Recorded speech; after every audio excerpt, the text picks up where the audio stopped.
Now, the sports world in the world has, over the years, been faced by financial constraints, both nationally and even at club levels. This has always posed a great challenge for players and teams in participating and competing in the various competitions, both locally and internationally.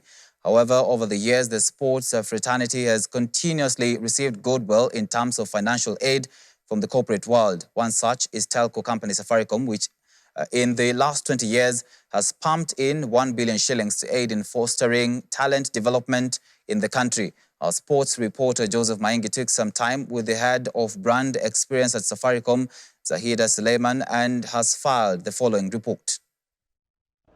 Lack of sponsorship and poor sports policies are among the drawbacks that have continuously hampered the development of sports in the country, with a big percentage of the country's rich talent going untapped and unnoticed.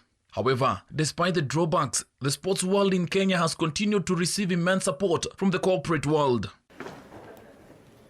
One such corporate body is Telco Company Safaricom, which has in the last 20 years pumped in over 1 billion shillings in sports ranging from football, athletics, motorsport, rugby, golf and charity runs. Through events such as the Safaricom Athletics Series, the Lewa Marathon, and the Chapa Dimba na Safaricom, the company has seen that the sports world has the potential of bringing the country together, as well as be able to transform lives. Safaricom's head of brand experience, Zahida Suleiman, paints the picture on the various opportunities available in the sports sector. I think first it's partnerships. What has worked really well for us as Safaricom is the partnerships.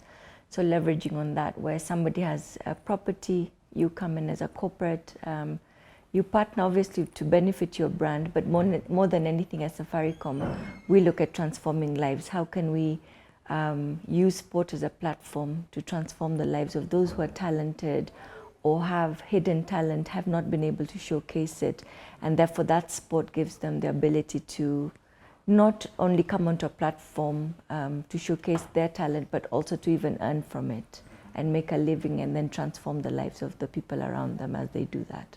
Over the period, Safaricom has endeavored in not only sponsoring tournaments, but also playing a critical role in tapping talents by grassroots scouting of players. In the just concluded World Athletics Under-20, the firm pumped in 66.5 million shillings sponsorship, and following the success of hosting the event in the country, Safaricom is still committed in sponsoring athletics.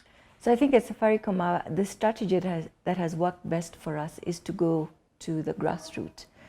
Because that's really where the talented, at least the untapped. You see a lot of brands may latch on to those who've already been identified or who are already doing well. And of course, we've done that before as Safaricom as well. So if you look at a lot of the global football stars, Kina Messi, all these guys, you hear that they started playing football at the age of 5. Whether it was through the schools or the formats that were available to them, the investments that were made. So I think the first thing we could start is really making sport not just an activity or a afternoon thing you do in school, but it becomes where we know we want to look for talent, because not everybody's academic there. In 2018, we hosted the Under-18, making us the first African nation to be able to do that. So I think as a country, there's a lot of pride in that, to be able to host this global event. Secondly, I think it's about nurturing the future, and our future is our children, it's the youth. So I believe over 1,000 athletes took part, some great records broken within, for Kenyan participants as well as those coming from across the world. I think it just speaks to Kenya is still a valuable sporting country, and we should continue remaining.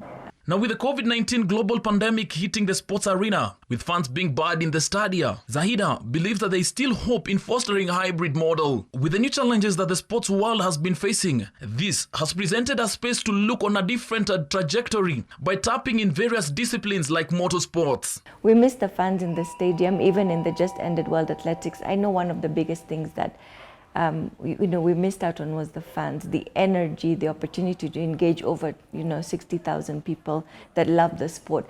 But I think it also gives us an opportunity to maybe tap into platforms that we were not before, like digital. So whereas we could have had 60,000 people in the stadium, we have a fantastic opportunity to leverage digital and technology to take it out across the country and have over 100, 200,000 participants join. And I think that's going to be the future of sport as we know it. We already do that. If you imagine when people are playing English Premier League, there's what's in the stadium, but we consume that globally. We are fans in Kenya. They're so big fans of Man U, Chelsea, Liverpool.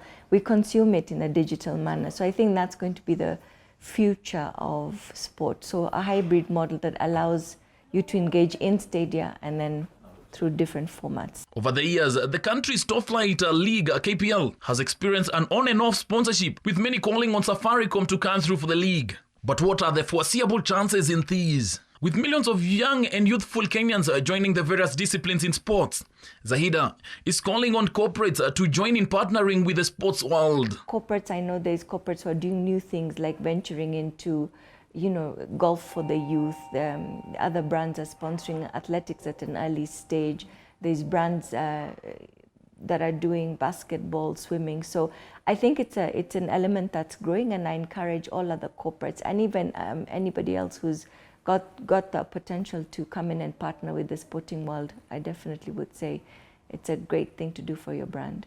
Now, with the introduction of the competent-based curriculum in the country's CBC, the emergence of talent in the country is clearly inevitable, and the hope for many of these is that they will find a helping hand in identifying, nurturing, facilitating, and empowering them through the government and the corporate world. We did support that and have been supporting it, I believe, last year.